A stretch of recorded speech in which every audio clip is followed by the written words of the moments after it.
Growing up in New Bern, I mean, it was one of those upbringings where small town, North Carolina, everybody knew everybody. There's a lot of little instances growing up that were anchored in a plate of food. I changed the word trade to I'm learning my craft. And that became a whole different perspective now. Now I started digging deep. I started learning about what it meant to learn about different cultures. The one aha moment that was really pertinent to me is that, you know, growing up in Eastern North Carolina, we ate specific food. Be sure to let me know in the comments, what is your favorite type of meal to eat?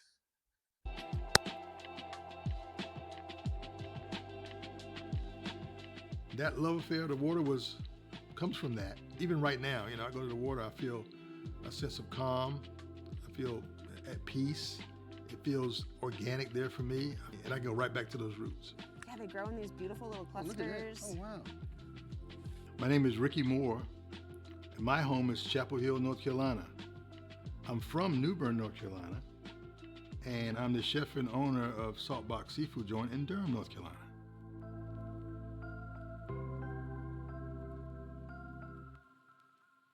In the very beginning, I immediately found who can get me North Carolina seafood in Durham.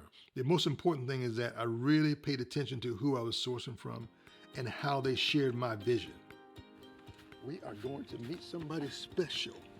Look at this. Oh! Heyo! Finally! What's up, Mike? How are you? How are you? So good. How are you? See you. I'm stoked to take you out Finally today. got that done. This is gonna be fun. Anna Shella, Shellfish Queen. Oh, I love that. All about Shellfish that queen. life. I love it. All about that life. Thank you, Chef. Thank you for having us. I'm Yeah. excited to take you to the marsh. So Yeah. tell us what we're going to see today. We're gonna go get, well, whatever you want, clams, oysters, mussels. Right. If we see a stone crab nest, we're gonna totally get in there, Right. fingers crossed. 10-4. We're gonna do sea beans. You asked for those yeah, for sea your beans. Sea preparation? beans are important because it's going to be part of the preparation. We're going to do this, whatever we harvest, shellfish pot roast stew thing.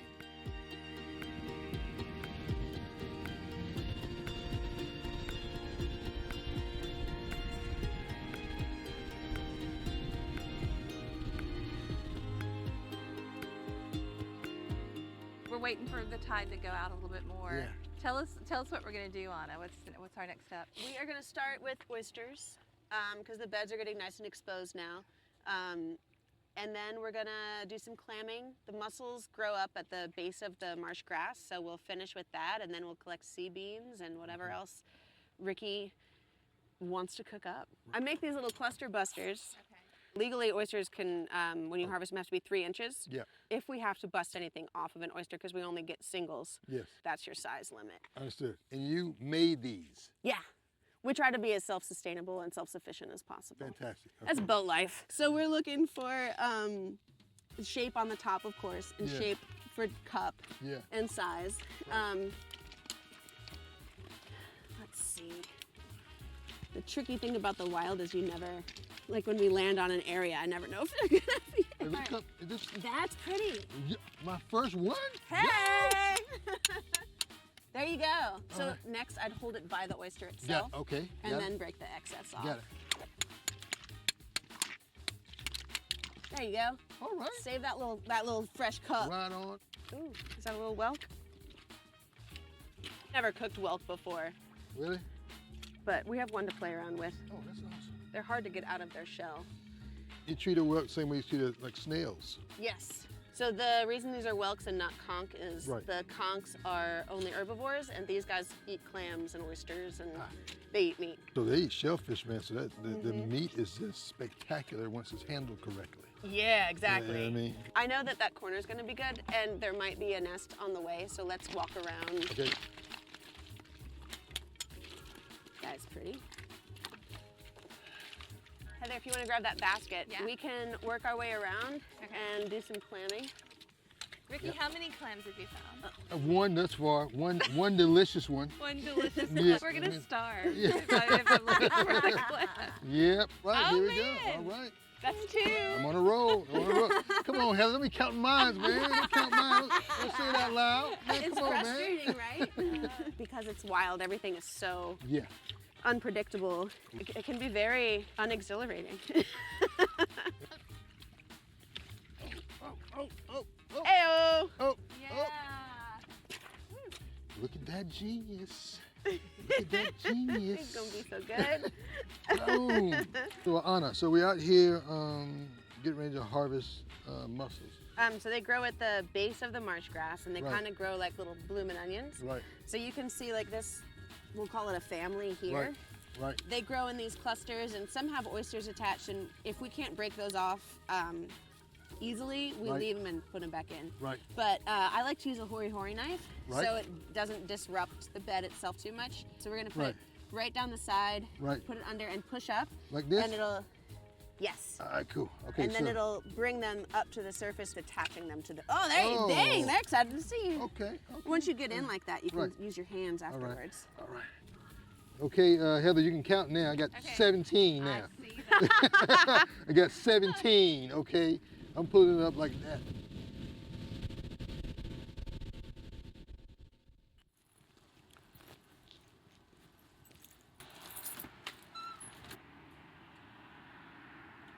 We do a lobster roll social every year. Been doing it for the last 7 years, I believe. And it started off as me wanting to serve lobster rolls. That's it. I know it's not North Carolina local, it's not. But I like them. So I wanted to serve them on the menu. Now, on that day, I also serve crab grits in the morning.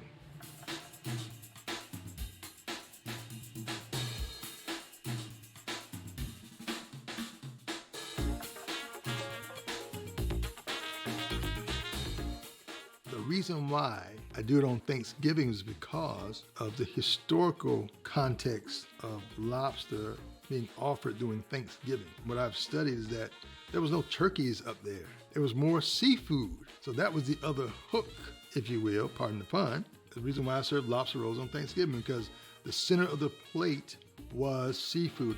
That's what we call GBD, golden, brown, and delicious. It's been our tradition for a couple of years now. This is our 3rd year coming. They're really good.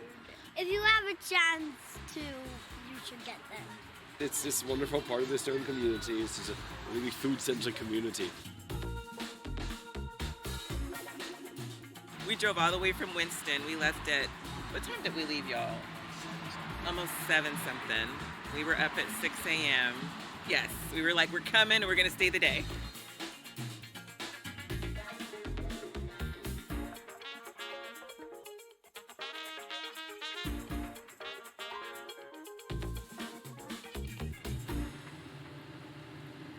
I was blessed to have a lot of good cooks in the family.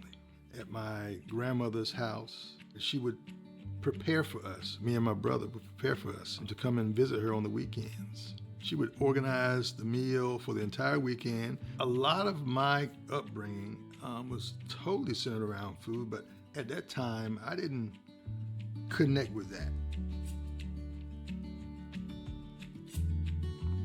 Just before getting out of high school, I enlisted in the U.S. Army.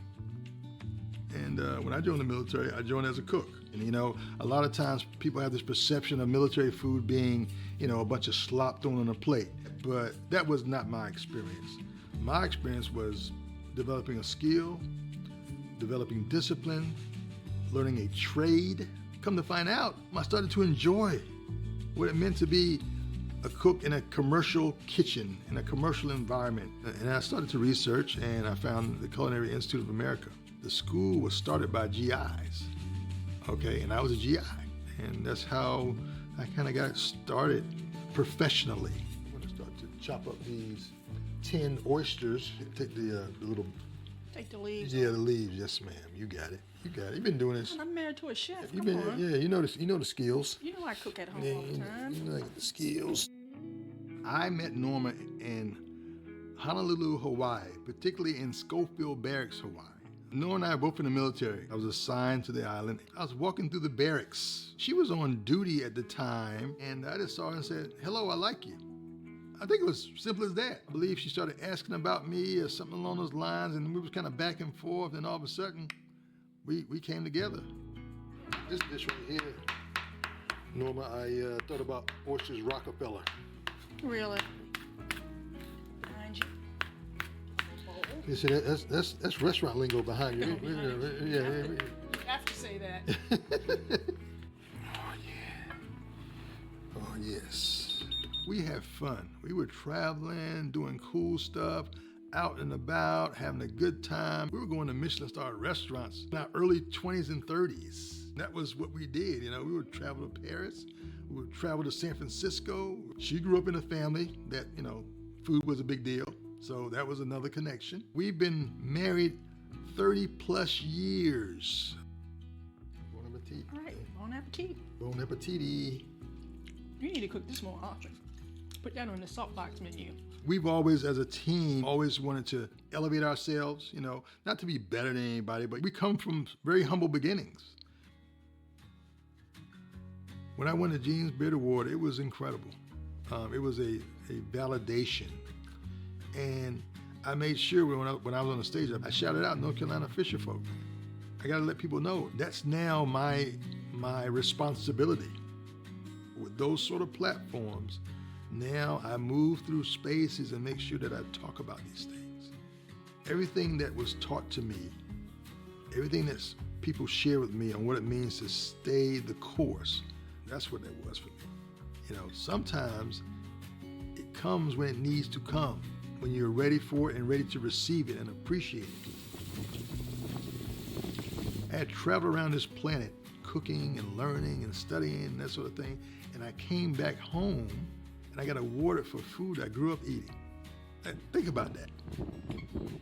It was such a beautiful thing to say, you know what, I got awarded for doing something that's indigenous to North Carolina and what I grew up eating.